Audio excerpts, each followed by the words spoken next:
শারদীয় শুভেচ্ছা সবাইকে। কেমন আছো সবাই? পাঁচ মিশরি জীবনে আরেকটি ভিডিওতে স্বাগত জানাই। বন্ধুরা, পূজা তো চলে আসলো, আর একদিন বাকি আছে। আজকে পঞ্চমী, কালকে মহাষষ্ঠী।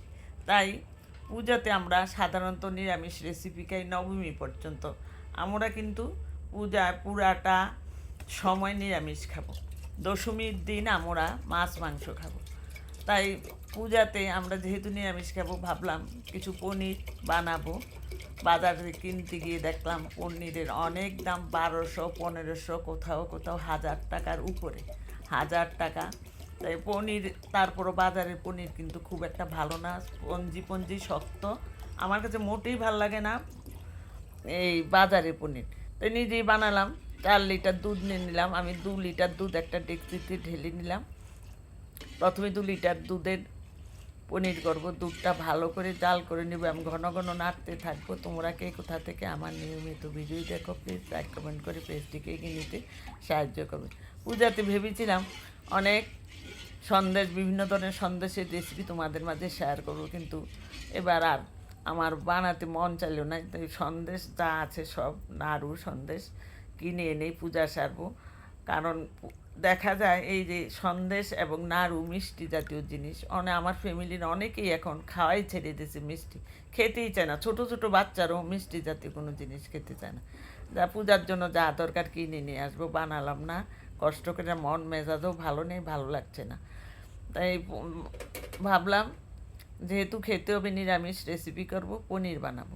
নিয়ে নিলাম ভিনেগার, বড় 3 চামচের, বড় টেবিল চামচের 3 চামচ, এবং সাথে জল মিশিয়ে সমান সমান জল মিশিয়ে নিলাম। এবং একটা স্ট্রেনারের মাঝে সাদা কাপড়ের কাপড়ের টুকরা নিয়ে নিলাম, কারণ রঙিন কাপড় দিলে দেখা যায় রং লেগে যেতে পারে পনিরের মাঝে। রেডি করে রাখলাম।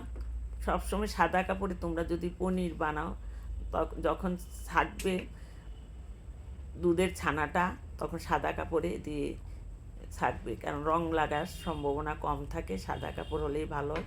আমি এখন চুলাটা বন্ধ করে দিলাম।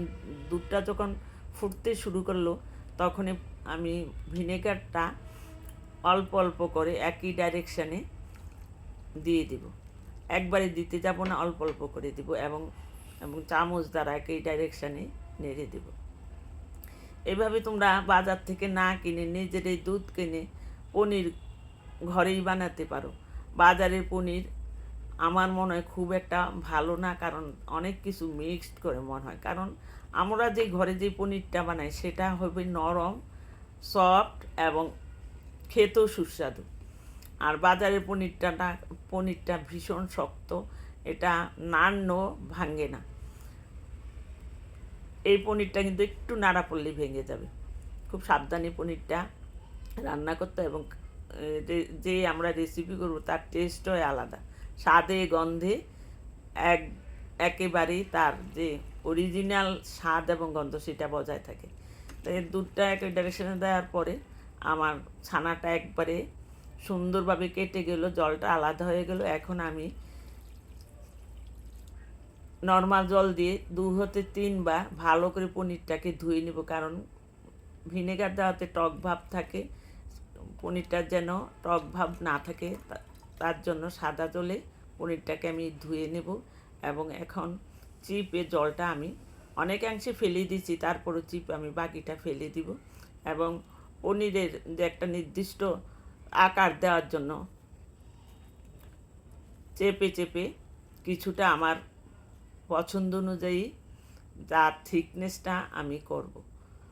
পুটলিটাকে এভাবে করে তারপর হাত দিয়ে চেপে চেপে তার থিকনেসটা আমি ঠিক করব সাইজ করার জন্য। একটা থালার উপর রেখে এইভাবে চেপে চেপে দিয়ে দেব, এবং পরবর্তীতে আরেকটা থালা উপরে রেখে তার উপরে ভারী কোনো বস্তু আমি দিয়েছি, একটি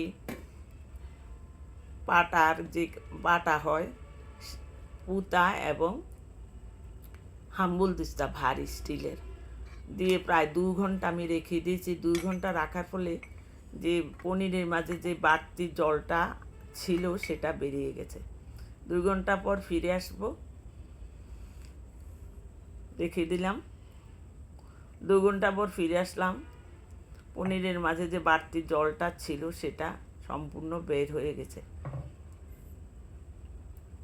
এইভাবে তোমরা ছানা নিয়ে রসগোল্লা তৈরি করতে পারো।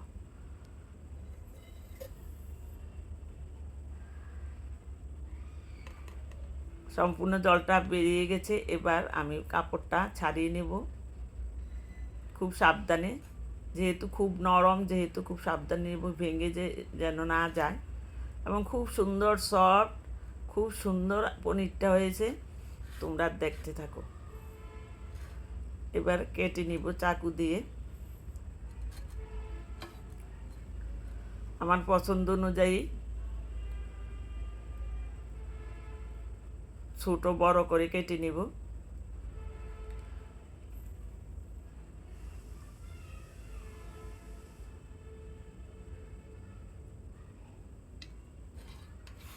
এভাবে তোমরা পনির করে নিজেরাই করতে পারো এবং নিজেরাই নিরামিষ রেসিপিতে বাজার থেকে না কিনে পনির ব্যবহার করতে পারো। খুবই সুন্দর হয়েছিল পনিরটি। আমি বক্স করে আজকে আমি নর্মাল ফ্রিজে রেখে দিয়েছি।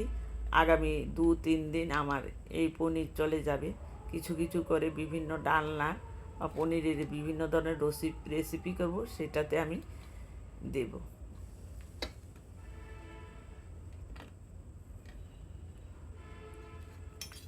দেখো কতটা সুন্দর হয়েছে।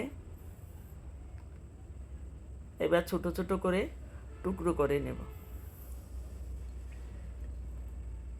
একইভাবে আরও 2 লিটার দুধ আমি জাল করে একইভাবে পনির করে নিব এবং কেটে রেখে দেবো বক্সে।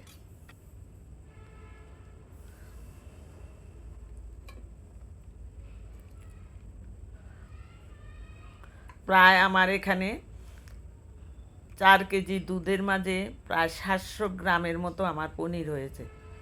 700 গ্রামে 250 করে 600, প্রায় 600-র উপরে, 100 গ্রাম আরও বেশি। 700 গ্রামের মতো আমার পনির হয়েছিল। এখানে দেখা যায় বাজারে কিনতে গেলে আমার এই পনিরটা লাগতো প্রায় 1000 কম। আমি ঠিক জানি না, আমার মানে মনে হয় আমি অনেক আগে কিনতে গিয়েছিলাম, তখন দেখেছি আমি 1200 টাকার উপরে কেজি চাচ্ছে। আমি তারপর থেকে নিজেই ঘরেই করি, আর বাজার থেকে পনির কিনি না, নিজেই করে নিই। আমার 380 টাকা করে 4 লিটার দুধের দাম হয়েছে 320 টাকা। আর সামান্য ভিনেগার ব্যবহার করেছি আর আমার পরিশ্রম সব মিলিয়ে 320 টাকা খরচ করে আমার প্রায় এখানে আমি অনেক টাকা বাঁচিয়ে ফেললাম এবং পেলাম একবারে খাঁটি অথেন্টিক পনির, যার মাঝে কোনো ভেজাল নেই, নির্ভেজাল খাঁটি দুধের পনির। এভাবে তোমরা পনির বানিয়ে তোমরা নিজেরই রেসিপি করতে পারো। আবার আসবো তোমাদের মধ্যে ভিডিও নিয়ে। ততক্ষণ পর্যন্ত ভালো থাকবে, সুস্থ থাকবে। বাই।